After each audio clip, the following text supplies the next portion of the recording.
Greetings, my friend. We are all interested in the future, for that is where you and I are going to spend the rest of our lives.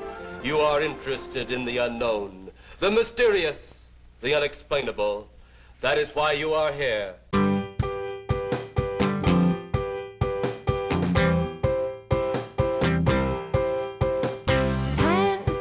minutes left. Yeah, but there's still some time. It's not the final score. We need more than the numbers we're given. Show us you live and breathe the game. You're more than a name. That's what we came for. We can bring you more than the score.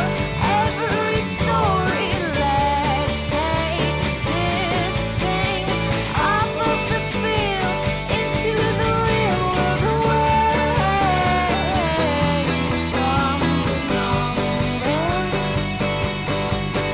away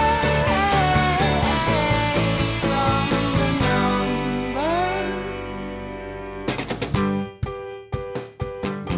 Hello and welcome to the AFTN podcast. I am Joe DC, and this week I'm joined by Gideon Hill.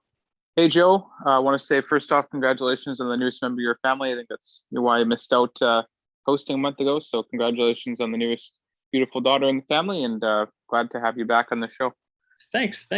First of all, thank you for the kind words. Secondly, you know when you're a second division manager of a team and you've got a really good player, and a scout comes to town and you tell the player, maybe don't go score an Olympico and then a scorpion kick. Like that's how I felt when you hosted the show. AFTN is a brutal business. AFTN is a brutal, I know we all laugh and we joke, but Zach and Steve, they're nice to each other on the show, but they haven't spoken to each other in years, outside of recording. So Gideon, just watch it. That's all I'm saying. Don't shine so much when it's your turn to host. If that's okay with you. I appreciate the kickback. I really do. I have to watch my back from now on the soccer field and off of it. Yeah. Well, Gideon, there's a lot of football happening. Not Whitecaps football, thankfully. How are you enjoying the Euros so far? Lovely. It's been hard to watch it with my work schedule, but I definitely try and plan my lunch breaks wisely to watch the last bit of a game or come home and watch a bit of recording or whatnot. But it's been great. I think not, having this kind of international level soccer for two years now, 2.5 years, it's just been excellent. And I think that to have this, Gold Cup and then some of the Olympics soccer as well, it's just great to have everything lined up all in one fell swoop here. Yeah, nothing like tournament football at the end of the day. I think we're still at 3 games a day for another week or so, and then it goes to 2 games a day, and then the knockout starts. So it's just overload. You're right. Time difference is tough for us here on the West Coast, but yeah, it's just great to have so much buzz in the soccer sphere. Who do you have to win the whole thing? Well, my allegiance is Holland, but I just don't think they have the strength to do it and the depth and the defending without Virgil van Dijk. So I'm gonna go with France. I think their midfield is just unstoppable. They didn't look great yesterday against Germany, but yeah, I think they have the capability to win it and go back to back in the World Cup and the Euros. Yeah, we're recording this on Wednesday the 16th, and I think Italy they won big today. I think it was 3-0. Yeah. They looked really solid. They've always been a good defensive team, but their forwards seem to have clicked, and their midfielders are contributing goals as well. So I've got a sneaky feeling about Italy. Yeah, they're an interesting team. I think they're kind of undergoing a phase where they're not really sure what team they are. You move on from Buffon, but you still have Giorgio Chiellini and Bonucci as your defenders, and then up top you have a 31-year-old Lorenzo Insigne who's just one of the best players in European football. So they're young, but they're also very experienced, and they can score at any moment and keep. I think they've kept 2 clean sheets now to start the tournament against Turkey, and then today. So that's huge for them against Switzerland. I think they haven't conceded a goal in something like 7 games or something like that. Wouldn't surprise me. Yeah. Buffon who? Yeah, exactly. Well, Donnarumma's he just signed for PSG, so big. Well, Keylor Navas can't catch a break, it seems. But anyway, cool. From European international soccer to Canadian national soccer, how relieved are you that Canada made it past Haiti and into the octagon? I was scared until I realized that 4 of the Haitian players, or however many it was, wouldn't make the trip, including their goalkeeper. And I think they were a little probably miffed at the fact that their backup, who was, I guess I've heard Canadian, let in that awful own goal. So I'm relieved in the fact that it wasn't a tougher nation that we had to play. I think that there's a couple of players like Etienne Jr. on Haiti that really scares me, but they just didn't have a complete team. They keep the ball well, but they just couldn't do anything offensively. And I didn't think that was good for Canada, but there's definitely more tests ahead here. I like that a goal went viral and it was for Canada's favor, The other way around. Exactly. Yeah. You don't want to be a Haitian right now, I guess. With it was the own goal was just, it's happened to all of us, right? Anyone who's played the game has accidentally touched the ball with their standing foot and, missed it. But yeah, it was just comical. I think it made made the news more, or was more publicized because of the fact that it was already like Canada was already winning the game. And I think if the game didn't go that way, you probably wouldn't talk about that goal as much, maybe not as much, but the fact that the game was going Canada's way, and that kind of just added to the comical effect of, the goalkeeping in that game. I think it really added to the good times for Canadian fans. Yeah. And that was probably like the decisive goal too, right? Yeah. Yeah, it's been covered enough, that game. I think we're okay to move on. Before we get into, I guess we have to get back into the Whitecaps headspace, as difficult as that will be. Gideon, so we're playing, the Whitecaps are playing Real Salt Lake this week. Does it matter if it's home or away? Both teams are based in Utah. It's a bit weird. I think both teams will be used to the climate there. It's a little bit higher in altitude. Yeah, I mean, I think RSL probably be more comfortable. They'll probably have lots in the building. They have 2 games in 5, the next 5 games versus the Whitecaps. So 2 of the 5 are against Vancouver. So they'll definitely have fans in the stands for both those games, whether that be RSL fans or not. And I'm sure there's some kind of season ticket deal for them. So yeah, I think RSL has the advantage, but I think the Whitecaps can capitalize and use that against their favor going into, I guess, quote unquote, hostile environment. RSL sold out, I think, 4 in a row this year, something like that. So, that's impressive. Speaking of like climate, the atmosphere should be good, but I've heard that the temperatures down there are really high at the moment. I think for the past few days it's been above 30 Celsius, and for game day it'll be in the high 20s. So we've seen temperature impact how a game goes, right? Before, like teams running out of energy, especially if they're playing in like Florida or something. Yeah, and you bring up an interesting point, like how much will that affect the game? Like, we know that the Whitecaps have played in Orlando this year against TFC, like early on in the year, but I think they really struggled to get momentum in that game and really, take the momentum from the game before the season opener and really apply it to TFC. And I mean, coming off a 3-week break, it's definitely not going to be easy playing in the heat and the humidity. Not, it's not Florida weather, but it's definitely tough right out of the gates, and we'll see how they perform in this one. Yeah, well, Real Salt Lake, similar break to the Whitecaps, haven't played since the end of May, but they're coming off 3 straight draws. They sit at 9 points, so two higher than the Whitecaps at the moment. And their last win was the 1st of May. Like, they started with 2 wins, lost a game, and then drew 3 in a row. The last one against Minnesota United. So definitely a team also kind of needing a win to make sure they don't become a team that's sliding down the standings. Yeah, and I think their start definitely surprised a lot of people. I think Freddie Juarez came in as a coach a couple of years ago, with that whole issues with their Mike Peck, and how that went about. So I think he's a good young coach. This is a RSL team from my count anyway. So it's 13 homegrown players. They're up against Dallas for the league lead for that. So they're very young, and I think that they're catered to fast play. They have a lot of attack heavy players, which I'm sure we'll get into, but I think it's just more concerning defensively that, Justin Glad's a quality player, but they just need to make sure they score as well as keep the ball out of the net, because you definitely need those two facets of your game in MLS, regardless of who you're playing. Yeah, they're pretty loyal to the 4-2-3-1 formation, which I think most of a big reason you play a 4-2-3-1 is you have a lot of good midfielders and you want to get them all in the team. And I think the beating heart of their team is Krielash. He's leading them in most metrics at the moment, as 3 goals, 3 assists, and yeah, he's a very interesting attacking midfielder. He's like very strong and powerful, but definitely has, that silky touch or the finesse to finish a shot. Do you see him as the biggest threat in the RSL side, Gideon?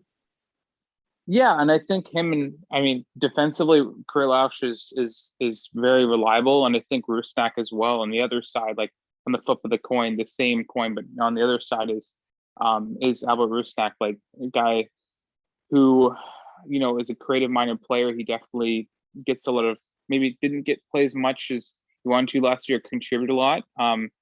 But yeah, I think Krielash is the beating heart of this team, as you so eloquently put, and I think Rusnak's definitely an offensive weapon, and they're really built well through the middle with Glad and Krielash and Rusnak, and then up front with Rubin. So yeah, they're built well, and I think Krielash is the straw that stirs the drink for them. And they have Justin Merrim too, who's popped up in RSL. He's been around a few teams in the last few years, but an effective MLS player.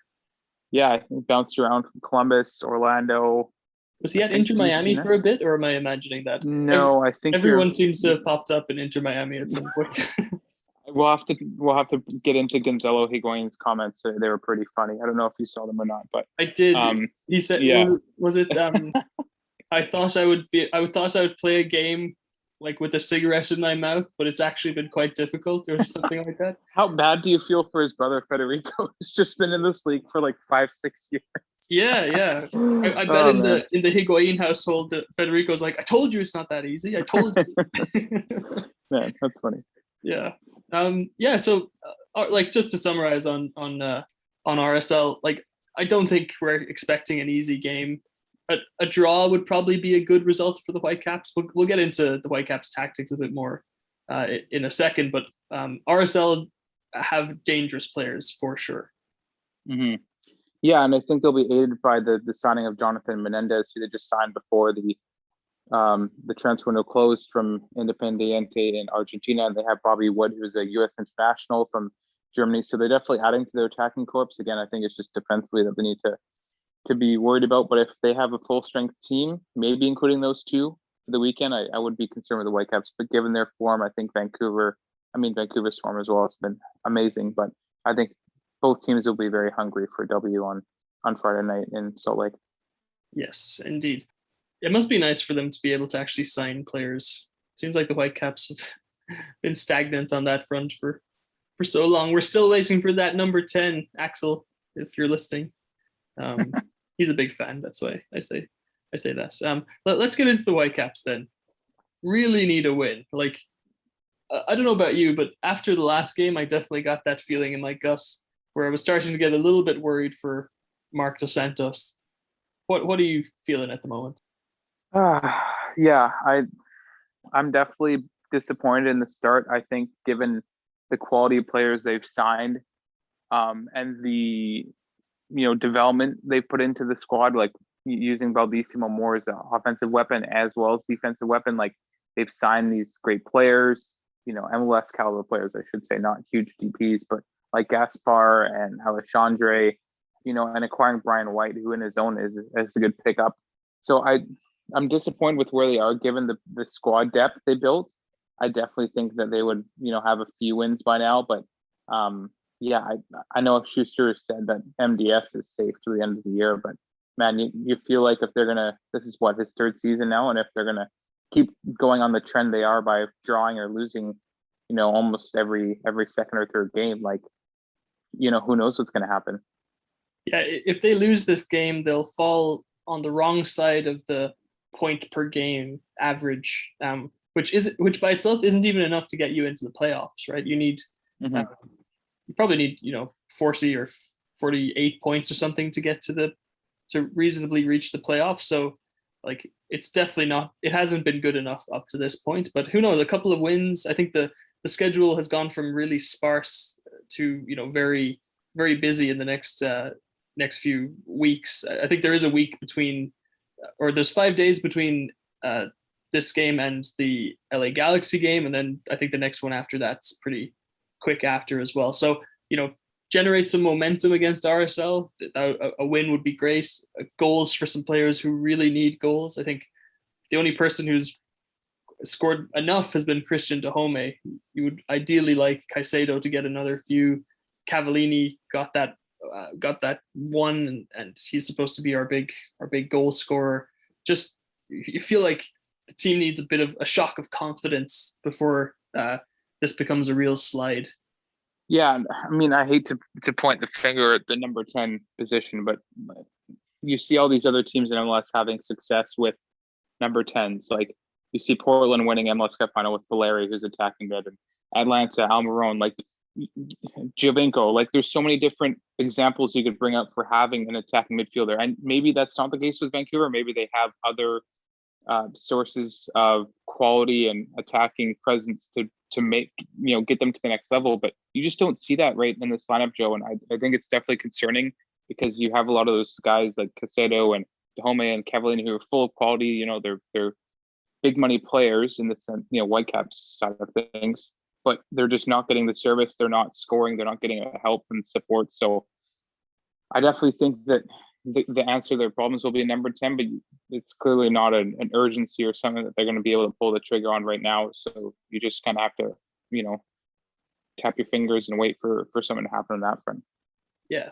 If I give you a quick quiz, who has the most key passes per game for the Whitecaps so far? What would your educated guess be? I'd say either Baldissimo or Rose. I'm going to say that's offensively, right? Offensive key passer, just yeah. Okay. I'm going to say Baldissimo.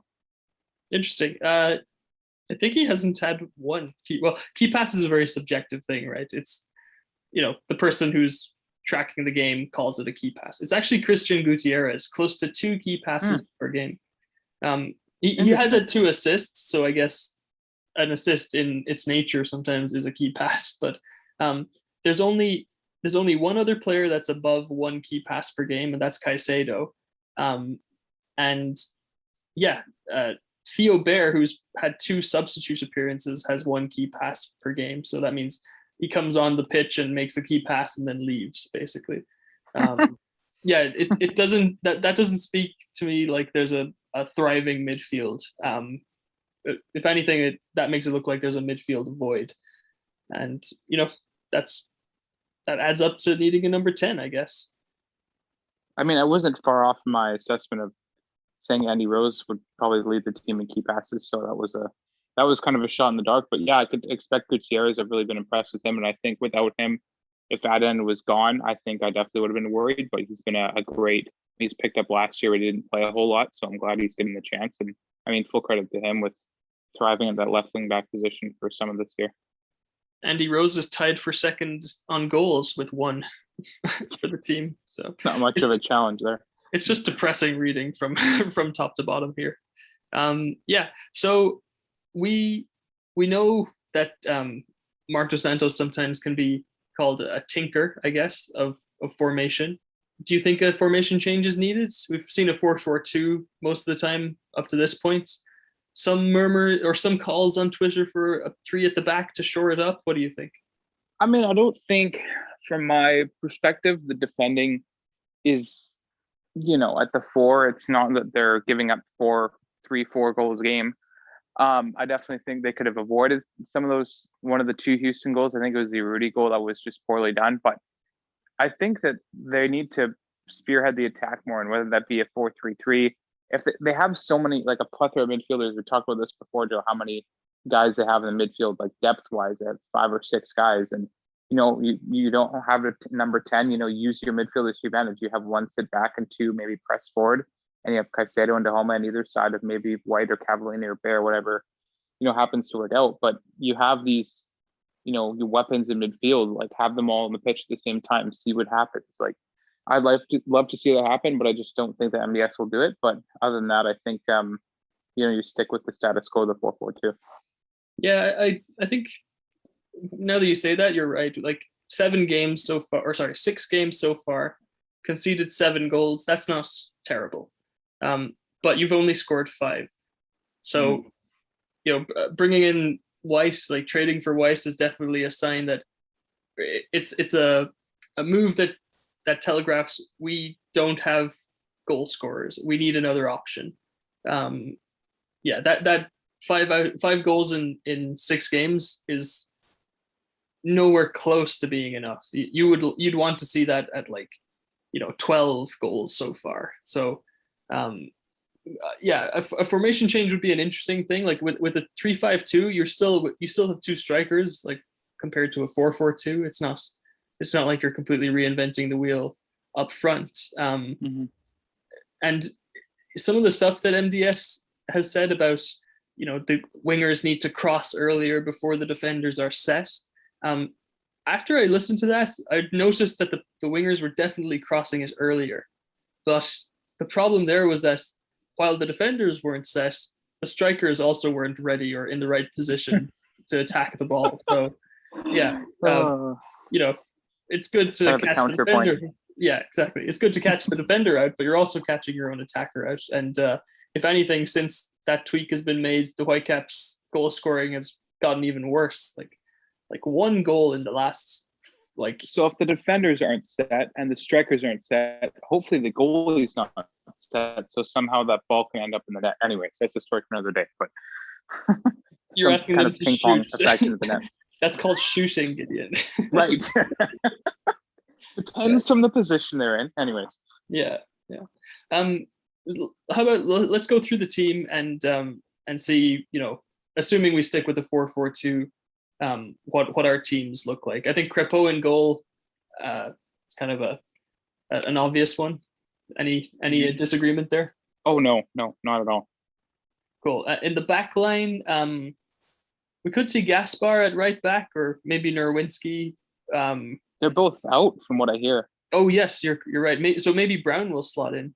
Yeah, I think that's where they're gonna go. He's looked good in the limited time he's had, so I'm not too worried about that. In centre back, it'll be interesting if we can get Cornelius and Godoy, or maybe Andy Rose drops in there. He hasn't been too bad, Andy Rose. I'm always a little bit worried because he's not very fast, but he's done okay so far, I think. Yeah, I mean, Javane Brown played well in Houston in his first start, if I remember correctly, at left back. So out of position.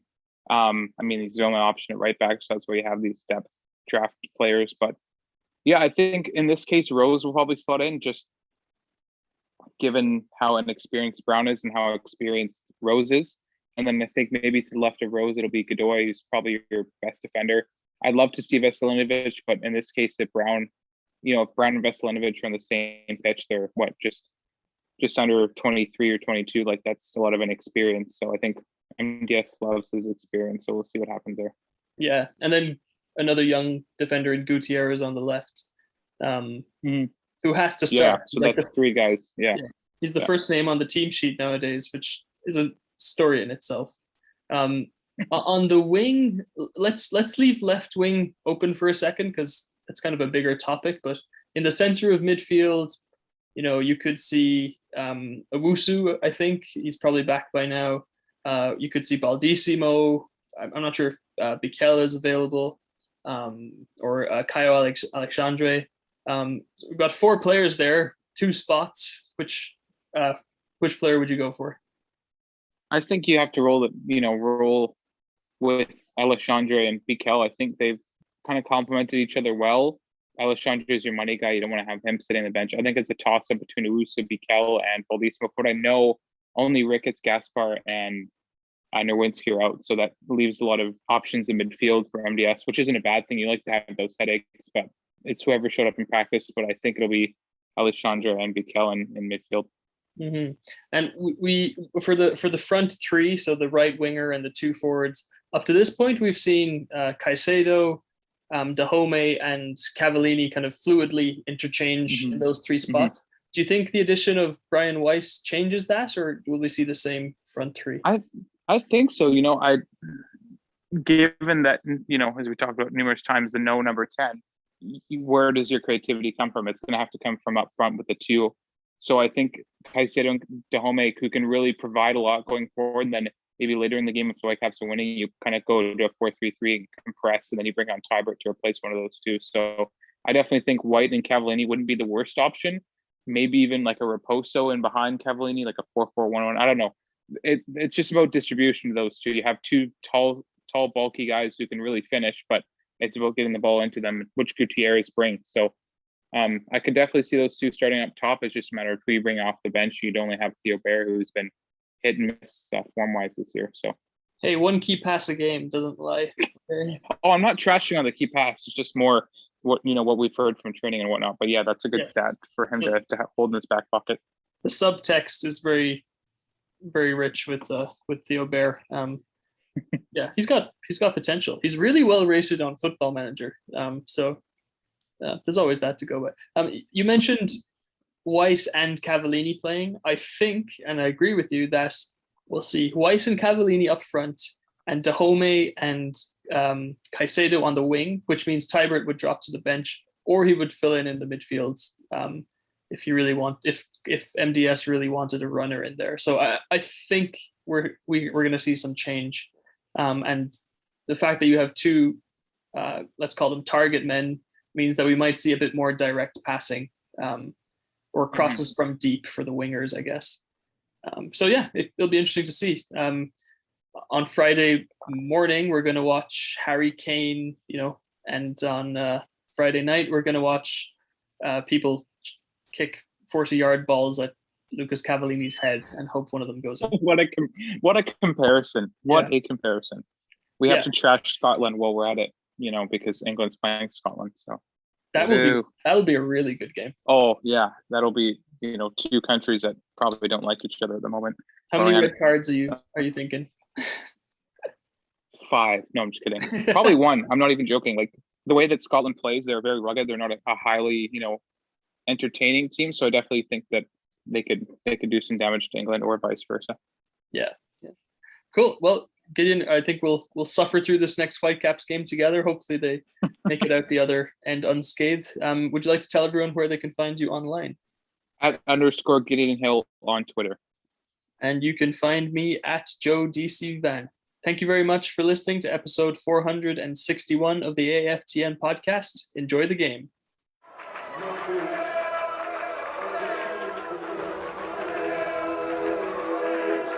Going to your first match is an experience you'll never forget.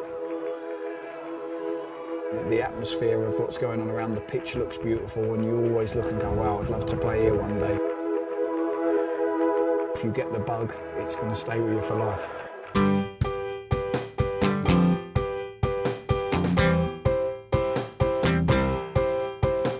10 minutes left. Yeah, but there's still some time. It's not the final score.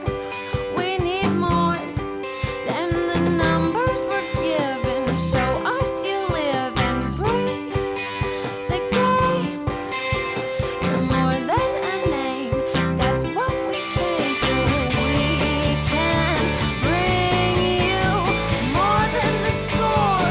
Every story. Let's take this thing off of the field into the real world, away from the numbers,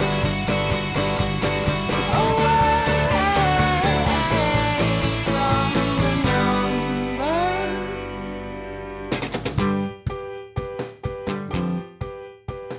AFTN.